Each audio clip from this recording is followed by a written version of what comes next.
All right, back with another French Open video. Um, so the fourth round is complete. Final eight are set.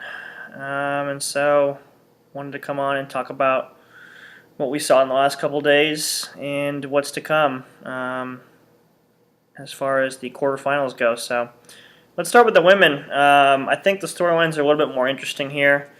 Um, and the leading of those storylines is obviously Serena, having to withdraw today, which is super disappointing. Um, yeah, I mean, I know I think it's her only time that she's ever um, withdrawn prior to like a Grand Slam match. So obviously, she would have gone if she possibly could, and just she couldn't. So super disappointing we didn't get to see her match against Maria. And yeah, I hope this doesn't slow her comeback down at all. But hopefully she's ready for Wimbledon. And Sharapova's the lucky party here, so good for her. And she'll play a player who also basically got in without having to play a match. Muguruza winning, I think, 2-love, and then Serenka retired. So two players that are going to be super fresh. And this is, I think this is going to be a great match. Both have looked really good so far this tournament, and then, like I said, super rested.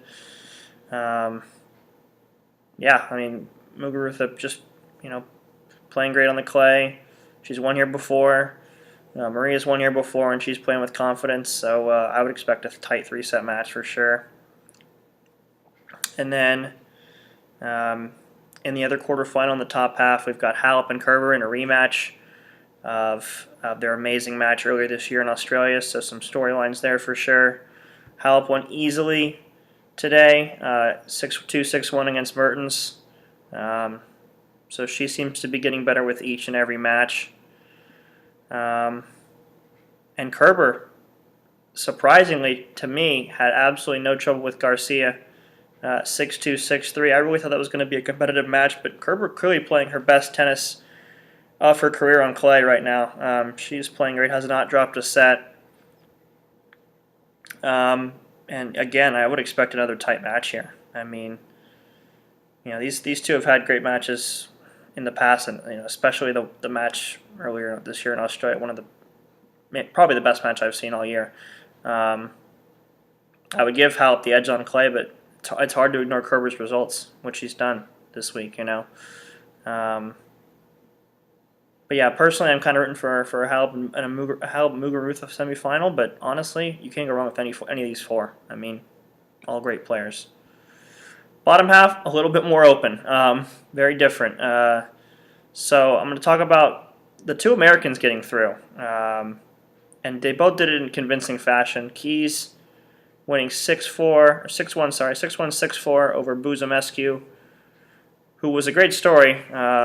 She made a nice run. But Keys getting her best result ever at the French Open. And the same can be said for Sloane Stephens, who absolutely demolished Kontaveit, 6-2, 6-love. She seems to be a player who just, when she runs hot, she's really, really tough to beat. And so good for both of them, both time making the quarterfinals at the French Open. Really good to see Sloane kind of bounce back after the post-U.S. Open hangover. I think a lot of people thought maybe this is just a fluke, but she's backed it up. She won Miami, I believe, and now a really nice run here. And obviously, as an American, I'm a little biased. I'd love to see these two play in the semifinals, and I think there's a good chance that we could get that match. Keys playing Putintseva, the lone unseeded player here in the quarters, so she goes in as a favorite there. Although Putintseva has obviously looked good, but Keys is the huge favorite there. And then Sloane Stephens will face Kasatkina, who I got to say is quickly becoming one of my favorite players on the women's tour. I watched, so her match against Wozniacki was suspended after a set and a half because of darkness. So I saw most of that match on Sunday, and yeah, I just love her game. It's definitely a different style than a lot of the women play these days. It's a little more finesse, but I don't know. There's just something about there's almost a Henin-like quality to the way she plays. So much creativity, and she seems to possess just a full arsenal of shots. And she's just a very entertaining player, I think, and is a huge talent. The serve is a question, and frankly, her serve was awful against Wozniacki. It's kind of shocking to me that she was able to win that match. Wozniacki, I didn't think attacked on the return nearly as well as she needed to. You know, Kasatkina had, if anyone didn't see the match, she had a terrible first service game. It was one of the worst I've ever seen. She had 3 double faults. Looked like she had the yips or something out there, and then from then on just decided she was just going to get the ball in the box. Basically every serve was just a meatball, and Wozniacki could have done so much more on those returns. But she didn't, and Kasatkina scores the huge win. And this is going to be a really good tussle, I think, against Sloane Stephens. 2 of my favorite players, and yeah, I think it's going to be a good match. So there we have it. We're going to get, an under-the-radar player, I guess you could say, coming out of the bottom half in the finals. I mean, Keys, Stephens, and Kasatkina are all really talented players, but they're all, double-digit seeds here, so should make for an interesting second week on the women's side. A lot of good faces here in the quarters. I'm still rooting for Halep to go all the way and win this thing, but I like a lot of these other players too, so that makes it fun. All right, let's talk about the men and what we've got there. Kind of always start with Nadal because where else do you start, right? He wins easily again today against Martyr. Hasn't dropped a set yet. I feel like I'm repeating myself here, but I talked about this when I did the first video. Previewing the draw. It takes away a little bit of the suspense knowing that Nadal is almost a foregone winner.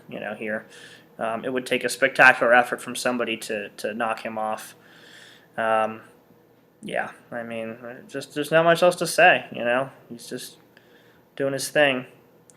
And he'll get a guy who's probably exhausted. Diego Schwartzman, wow, what an unbelievable comeback today against Kevin Anderson. Guy has so much heart, and he's definitely one of my favorite players to watch. I definitely build him as the favorite coming into this match, but drops the first set, 2 sets, 6-1, 6-2, and then Anderson serves for it in the third and in the fourth, and Schwartzman comes back to win 1-6, 2-6, 7-5, 7-6, 6-2. Just incredible fight. I mean, it doesn't surprise you that it would come from Schwartzman. Guy's just a battler. I mean, I can't say enough. I don't think he can really do much against Nadal because he's more of a grinder, and you're not going to outgrind it at all. But great run. I love this guy, and it's good to see him have results like this. So that's the first quarterfinal in the top half, and then second quarterfinal plays out to form. It's the 3rd seed Cilic against the 5th seed Del Potro. So a couple Argentinians here in the quarterfinals. Del Potro convincing today against Isner. I didn't expect that. I know I said when I came on last time I thought it was going to be a really close match. Clearly it wasn't. I didn't see any of it, but 6-4, 6-4, 6-4. Broke John in every set. I mean, you can't do much better than that against Isner. You really can't.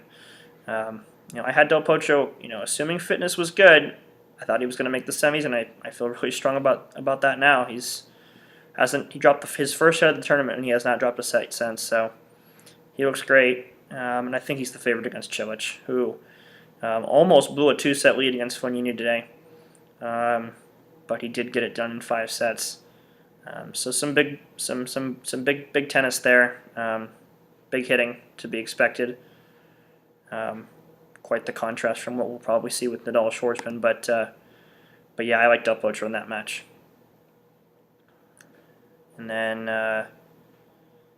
third quarter is Novak Djokovic against Marco Cecchinato, who I didn't even know I was saying his name wrong until now. I feel terrible, but let's start with him. I mean, what an unbelievable run. Did not win a Grand Slam match in his career until this tournament, and he's in the quarterfinals. I mean, just a great run.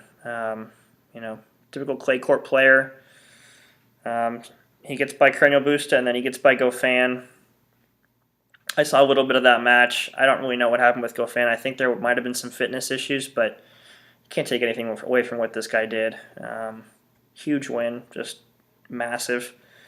Um, Huge underdog against Djokovic, obviously,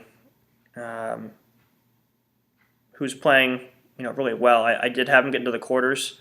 I don't think I thought it would be this easy for him. He's only dropped one set so far. Really had it easy against Verdasco. But the serve looks good, and that has really been the concern for him. That was his serve. What has happened to it? Can he get it back? Looked good for the little bit of the match that I saw. And so, you expect him to get through this match and make the semis, which is a great run for him. I mean, he needed this kind of result. So, yeah, I mean, good for Novak. It's good for the tour. I think he's going to be an underdog, though, if he gets through this match. Because he'll play the winner of Thiem and Zverev, which I expect to be Thiem. At this point, Zverev, he'd be another 5-set win over Khachanov. Great resilience. I mean, he's shown something we have not seen from him before in the way that he's overcome, some of these deficits. He did it again from 2-1 down. But he can't have anything left at this point. Not against a warrior like Thiem, who got a great win in his own right against Nishikori. Dominated those first 2 sets and then won it in 4. So, I think Thiem gets it done here. I really do. I think just Zverev can't have anything left, like I said. I picked Thiem from the beginning in this exact matchup, when the draw came out. I hope it's Dominic, if I'm being honest, because, like I said, he's got more left in the tank, and I think I want to see him get to the final. He made semis last 2 years, and it's time to take that next step, and I think he's ready. He's looked pretty solid in this tournament so far, but that's definitely the match to watch, I would say, in the quarterfinals. The story is the same with the men, right? Nadal is the favorite until anything changes, and everyone else is just playing for second. But that doesn't mean these matches won't be interesting. Hopefully they will be. So, all right, thanks, guys. Not sure what I'm going to do about next video. I mean, I'm not going to be able to watch much of the quarterfinals. I could come on before the semis. Maybe I'll come on before the final. I don't know yet. But I will be back on at some point. So thank you for watching. Just give it a like, and any feedback is appreciated. Let me know what you think about the matches. Thanks, guys.